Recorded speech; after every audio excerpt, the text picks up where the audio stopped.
네, 사회적으로 핫한 이슈를 키워드로 알아보는 핫 키워드 시간입니다. 오늘도 날씨 여신 구보나 캐스터와 함께하겠습니다. 안녕하세요. 네, 안녕하세요. 네, 확실히 아침, 저녁은 공기가 달라졌습니다. 이번 가을 장마가 그치고 나면 본격적인 가을 무드가 될 텐데요.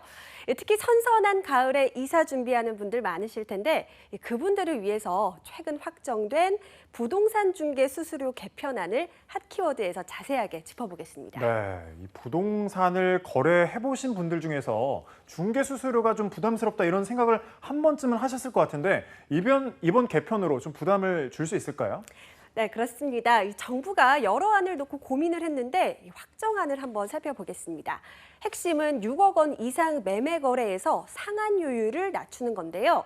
6에서 9억 원 사이는 0.4%, 또 9에서 12억 원 사이는 0.5%, 또 12에서 15억 원 사이는 0.6%, 15억 원 이상은 0.7%로 각각 내렸습니다. 예를 들자면 10억 원짜리 아파트 매매 거래 수수료는 900만 원에서 500만 원, 또 6억 원의 경우는 300만 원에서 240만 원으로 떨어진다는 계산이 가능해집니다.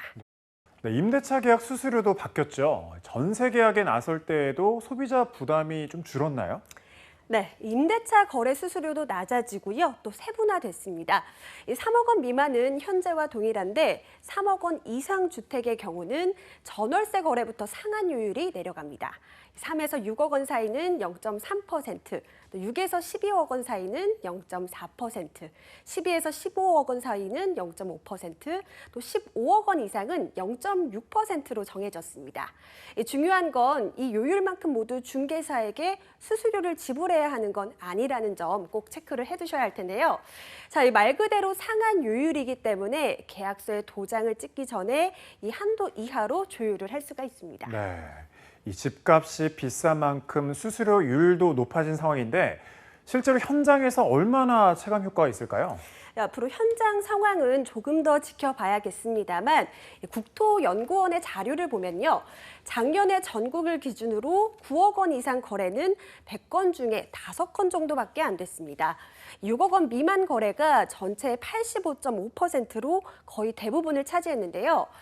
그런데 이번에 거래가 이렇게 많은 6억 원 미만 거래는 상한 수수료율이 떨어지지 않았습니다.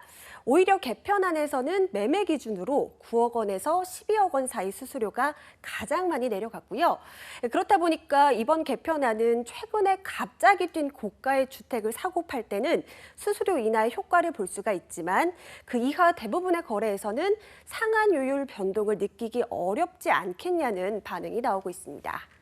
네, 이번 개편안이 나오기까지 갈등도 많았다고 알고 있는데 결과론적으로 이 소비자도 공인중개사도 모두 만족을 하고 있는지도 궁금해요. 네, 이 수수료가 주수입원인 공인중개사들은 크게 반발을 하고 있습니다. 중개업계는 처음 수수료 논란이 초고가 주택에서 시작이 됐는데 이를 빌미로 일제히 수수료를 낮추려고 하는 건 납득하기 어렵다는 주장입니다.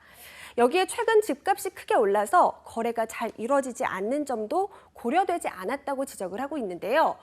이 집값이 폭등하면서 매매 건수가 감소하고 또 거래 절벽 상황이 이어지는데 중개 수수료를 낮추면 이 휴업과 폐업이 속출할 것이라는 이야기도 나오는 상황입니다. 그리고 소비자 단체도 불만은 마찬가지입니다.